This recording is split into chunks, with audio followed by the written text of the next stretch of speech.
저희 조는 성가의 뮤지션 이준으로 이루어진 조이고요. 저희의 주제는 페니실린의 작용 메커니즘과 그리고 인류 복지를 위한 아이디어를 한 가지 내어보았는데 잘 들어주셨으면 감사하겠습니다. 네, 우선 페니실린에 관해 간단히 설명을 드리겠습니다. 페니실린이 항생제의 종류인 걸 여러분 모두 아실 거라 생각하는데요. 항생제의 정의는 미생물에 의하여 만들어진 물질로서 다른 미생물의 성장이나 생명을 막는 물질입니다. 그래서 페니실린이 항생제의 분류 체계로 보았을 때는 세포병의 합성 억제를 하는 항생제 분류로 들어가는데요. 세포병 합성 억제를 하는 항생제의 종류는 여러 가지가 있는데 페니실린은 그중에 베타락탐계에 속합니다. 네, 베타락탐계란 일단 락탐이라는 것이 여기 보이는 CNH5 구조 보이시죠?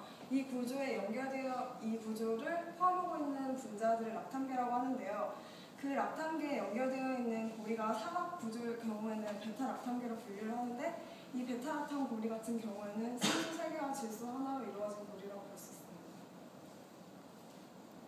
네, 페니실린의 역사에 대해서 간단히 설명을 드리겠습니다. 페니실린은 1928년에 영국의 미생물학자인 알렉산더 플레밍에 의하여 처음 발견되었는데요.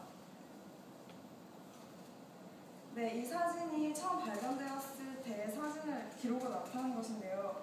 이 옆에 있는 것은 포도상구균을 배양을 하고 알렉산더 플레밍이 휴가를 떠났다고 합니다. 근데 그때 우연히 그 밑에서 연구하고 있던 사람의 푸른 곰팡이가 자란 곳에 포도상구균이 녹아있음을 발견을 했고 이게 바로 그 푸른 곰팡이 사진인데요. 문제 곰팡이를 배양한 1000분의 1로 희석과 배양에까지 균의 발육이 억제됨을 확인하고 이를 통해서 페니실린을 정제하고자 했습니다. 그래서 페니실린의 사용은 일단 처음 포도상구균 감염증 치료에 아주 극적인 효과를 발휘해 굉장히 인기를 누리는 항생제로 도약하였는데요. 세균이 페니실린 분해효소를 생산하여 페니실린의 내성을 나타내기 시작했습니다. 그래서 1960년 이에 대응하기 위해서 페니실린 분해 효소에 의하여 가소분해 되지 않는 항포도상구균 페니실린을 생산하기 시작하였고 그 종류들이 바로 메티실린, 옥사실린, 나피실린 등이 있겠습니다. 네, 다음은 이준호 학생이 이제 페니실린의 기작에 대해서 설명하겠습니다. 네, 안녕하세요. 그래서 제 이름이 이준호고요. 이제 페니실린의 기작에 대해서 좀 구체적으로 알아보고자 여기에 나섰습니다. 그래서 먼저 페니실린의 기작을 알기 위해서는 여러분들이 세균의 세포벽에 대한 기본적인 이해가 필요합니다. 그래서 세균의 세포벽은 모두 펩티도글리칸인 걸 다 아실 겁니다. 그래서 펩티도글리칸의 단위체는 뮤레인이라고 하는데요.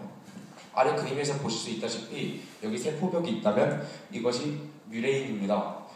제가 동그라미 치는 부분만 뮤레인이고 이것이 연쇄적으로 연결되면 이것이 펩티도글리칸이 되는 것입니다. 그리고 뮤레인이 연쇄적으로 결합을 해서 펩티도글리칸을 만들게 되는데 일단 단위체를 보시면 여기까지가 단위체입니다. 그래서 NAG, NAM 테트라펩타이드로 이루어져 있는데 여기서 NAG는 N-아세틸글루코사민이고 NAM은 N-아세틸유랑산 그리고 이 단백질이 4개가 있다고 해서 테트라펩타이드입니다. 그래서 세균의 세포벽은 기존 여러가지 생물체와 달리 L형 아미노산을 가지기도 하지만 D형 아미노산을 가지기에 상당히 특이한 구조를 가지고 있다고 볼 수 있습니다. 그래서 여기 두 번째, 네 번째 펩타이드가 D형 아미노산으로서 상당히 특이한 구조입니다. 그리고 이 단위체들 각각 사이에 글리코시드 결합이 있어서 이 글리코시드 결합으로 인해서 선형 구조를 이루게 됩니다. 그리고 이 선형 구조들이 그물 구조를 이루기 위해서는 서로 연결이 필요한데 이 연결을 해주는 역할이 바로 이 선입니다. 이 선을 정확히 보시면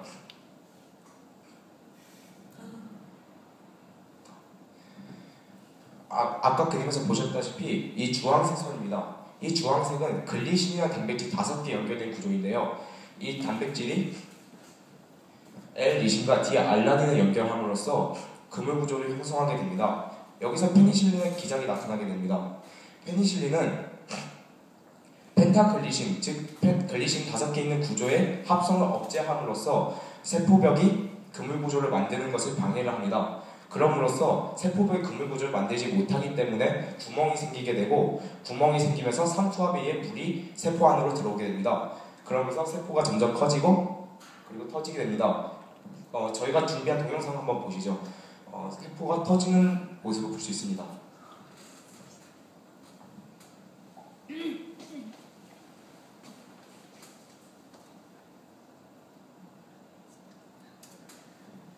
아래 그림에서 보실 수 있다시피 세포가 이렇게 있다가 점점 커지는 것을 보실 수 있을 겁니다. 점점 커지다가 이렇게 터지는 것을 볼 수 있을 것입니다. 그래서 이것이 바로 페니실린의 역할이고요.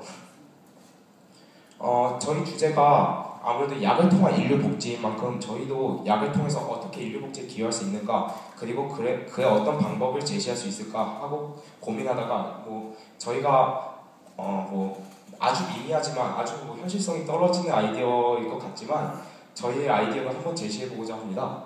그래서 다음과 같이 제가 발표를 해보겠습니다. 그래서 일단 기본적으로 여러분들이 아실 게 몇 가지 있는데요. 시노펩타이드와 시그널 레코그니션 파티클의 약자인 SRP입니다. 그래서 시노펩타이드와 SRP에서는 다음과 같은 점이 있습니다. 일단 여러분들이 다 아시다시피 mRNA가 전사된 다음에 리보솜에서 해독되는 과정에서 아미노산이 연쇄적으로 연결이 됩니다. 하지만 만약에 이 시노펩타이드에 의미하는 염기 서열이 있다면 리보솜은 그것을 인식하게 되고 잠시 해독을 중지하게 됩니다. 그리고 시노펩타이드에 해당하는 아미노산까지 만들게 됩니다. 그리고 이 SRP라는 입자가 시노펩타이드에 해당하는 아미노산과 결합함으로써 이것을 소포체까지 끌고 갑니다. 소포체까지 끌고 간다면 이 SRP가 소포체의 수용체와 결합을 하게 되고 시노펩타이드가 소포체 안으로 들어가게 됩니다. 시노펩타이드가 소포체 안으로 들어가서 특정한 효소에 의해서 먼저 분해된 다음에 시노펩타이드를 제외한 나머지 아미노산의 번역이 시작되면서 소포체 안에 단백질이 들어가게 되는 것입니다. 그래서 만약에 소포체 안에서 가공이 필요한 단백질이거나 어떠한 기장이 필요한 단백질이라면 만약에 그것이 소포체에 필요한 단백질이라면 SRP와 시노펩타이드가 상당히 중요하다고 볼 수 있습니다. 다음은 PRP2입니다. PRP2는 포스파티딜 이노시톨 바이포스페이트의 약자로서 우리 몸의 2차 신호 전달자의 하나의 종류입니다. 그래서 PRP2에 대해서 설명드리자면 일단 포스파티딜이라는 구조에 이노시톨이 붙어있고 이것이 두 개의 인산을 가진다 해서 다음과 같은 화학식이 나오게 되는 겁니다. 그래서 만약에 세포의 수용체에 어떠한 특정 물질이 결합을 해서 반응이 나타난다면 세포막 아래에 있는 G 단백질이라는 신호 인식 입자가 G 단백질이라는 입자가 활성화되게 되고 이 G 단백질이 효소를 활성화시킴으로써 여기서 이 효소는 포스포리파즈입니다. 이 포스포리파즈가 PRP2를 분해를 하게 됩니다. 이 PRP2는 크게 DAG와 IP3를 분해하게 되는데요. DAG도 나중에 신호 전달에 크나큰 역할을 하게 되지만 저는 이 점에서 주목을 하겠습니다. IP3는 소포체막에 결합을 하여 칼슘을 칼슘 분비를 유도하는 물질로서 예를 들어서 만약 근소포체 자극이 가해진다면 이 PRP2에서 자극이 가해진다면 근육에서 이 근소포체에서 칼슘이 나와서 근육에 결합을 하게 돼서 근육의 수축이 일어나게 됩니다. 그래서 저희가 아이디어를 제시하고자 이런 점을 알려드렸고요. 그리고 칼슘 분비가 잘 안되기 때문에 여러 근육 강직 형상도 나타나는 환자들이 많이 있는데요. 칼슘 분비를 촉진하기 위한 약을 저희가 고안해 보았습니다. 그래서 아까 말씀드렸듯이 시노펩타이드, 그리고 IP3, 그리고 소포체 인식 입자를 저희가 캡슐에 넣고자 했습니다. 저희가 되게 특이한 점이 현실성이 있을지 아직 잘 모르겠지만 약을 이중 캡슐로 만드는 것입니다. 그래서 1차 캡슐, 2차 캡슐이 있는데 이 시노펩타이드를 1차 캡슐과 2차 캡슐 사이에 두겠습니다. 그리고 소포체 인식입자와 IP3를 2차 캡슐 안에 두겠습니다. 그래서 이것이 하나의 약이 되어서 소포체에 작용하게 되는 것입니다.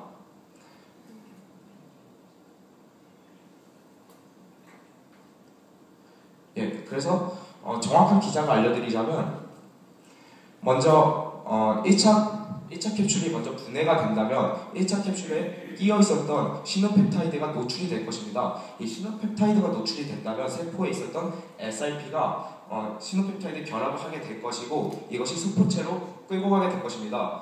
그리고 소포체를 끌고 가면서 IP3와 ER 인식입자가 캡슐이 분해되면서 나오게 되고 이 ER 인식입자가 IP3를 소포체까지 끌게 되면 IP3가 칼슘 분비를 촉진하면서 칼슘이 소포체로부터 나오게 되는 것입니다.